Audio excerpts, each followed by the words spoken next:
So, have you ever been the victim of a bait and switch?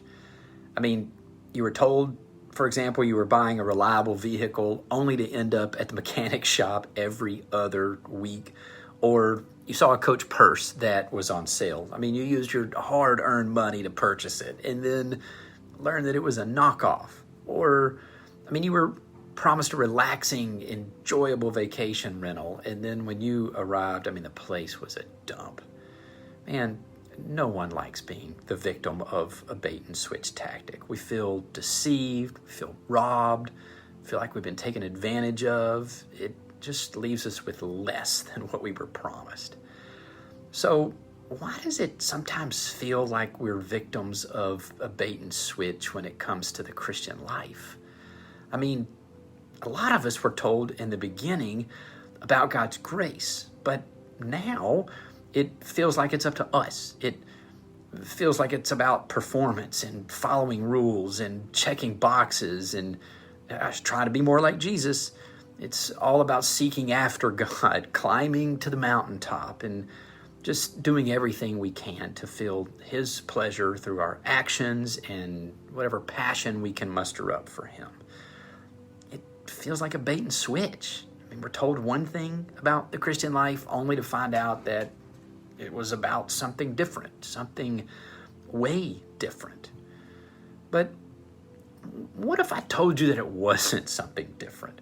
What if you were saved by grace and, you live the Christian life by grace?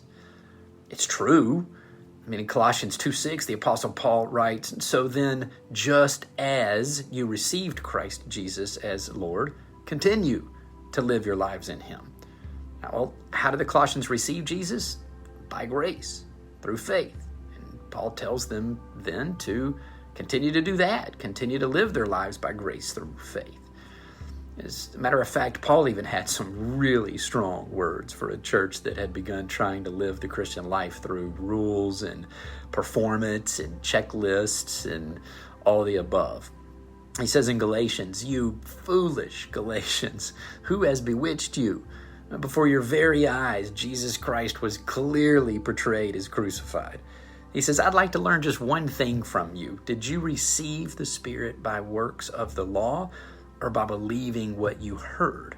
Are you so foolish," he says, "after beginning by means of the Spirit, are you now trying to finish by means of the flesh?" And Paul basically says, hey, you entered the Christian life by God's grace, but now you're trying to live it by effort, rules, law. He even says in Galatians 1 that they had turned to a different gospel, which is no gospel at all, and that they were deserting the one who had called them to live in the grace of Christ. Paul says that they were called to live in the grace of Christ. Again, the Christian life isn't just started by grace, it's lived by grace and finished by grace. It's all God's grace. And so it's not Jesus who pulls the bait and switch. The bait and switch Christianity comes, of course, from Satan, the world and our flesh. Satan's a deceiver and the father of lies, and he knows the Christian life as a life of grace lived by faith. And so what does he do?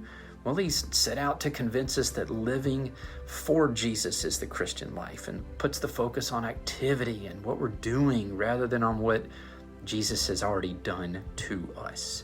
It's a system based on the way the world works. You perform and achieve and you'll be justified. You'll earn your identity. You'll be validated.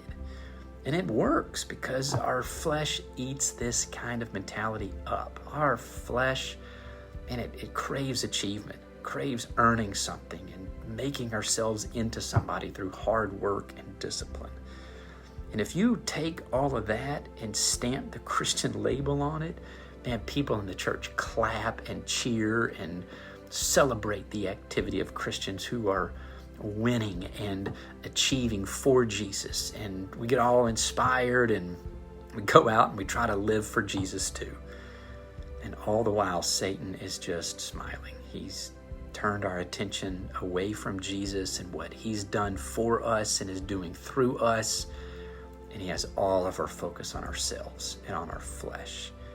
He's deceived us into seeing the plastic fruit we manufacture as real fruit. And what we think when we're doing all of this is that we're the ones honoring God. We think that we're the ones who aren't taking his grace for granted. We think we're the real Christians, not like those fakes who promote cheap grace, But the truth is that we're dishonoring God because, we've taken matters back into our own hands and we've made it about ourselves. The truth is that God is honored when we live by grace through faith in Jesus' finished work for us.